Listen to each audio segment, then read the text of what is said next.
возможно, если она такая. Блогеры, семьи с детьми и просто неравнодушные горожане на вечерней экскурсии, организованной мэрией Казани. Это возможность увидеть, как работают дорожники в эти сложные аномально-снежные дни. Участникам экскурсии выдали жилеты со светоотражающими элементами, чтобы все было по правилам безопасности. И видим, да, вот Тукаев вроде такая широкая улица. На улице Тукая плотный поток машин, дорога довольно узкая. В стесненных условиях снегоуборочным машинам и большегрузам работать сложно, но опытные дорожники укладываются в регламент. И груженные плотной массой снега КАМАЗы отправляются на снегоплавильную станцию.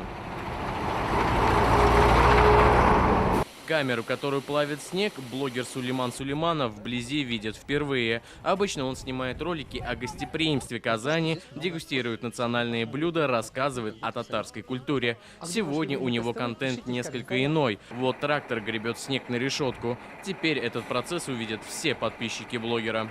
Очень познавательно. Много понял, как работают внутренние процессы. Вот, например, КАМАЗист объяснил, что между ними, вот когда они едут, лучше не пролазить, потому что, может всякое случиться иногда. Все снегоплавильные пункты, общее количество камер, которыми оборудованы снегоплавильные пункты, 14. В настоящее время, как Альберт Федорович сказал, мы находимся на снегоплавильном пункте по улице Портовая. Он оборудован одной снегоплавильной камерой общей производительностью 574 тонны снега в сутки. Параллельно с Вахитовским районом экскурсия шла в Советском районе. Глава Роман Фахуддинов лично показал, как идет онлайн-контроль за уборкой дорог. Затем большая группа казанцев выехала на улицы, увидели, как идет загрузка реагентов. Горожане убедились, что это очень трудоемкий процесс. Очень рада, что администрация Советского района организовала такую потрясающую экскурсию.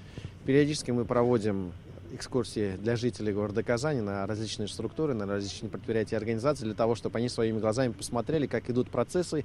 Сегодня мы ездили смотреть, как убирается снег с улиц города и как вывозится на снегоплавильную станцию, чтобы понять, как тяжелым трудом у нас город приводится в порядок после обильных снегопадов.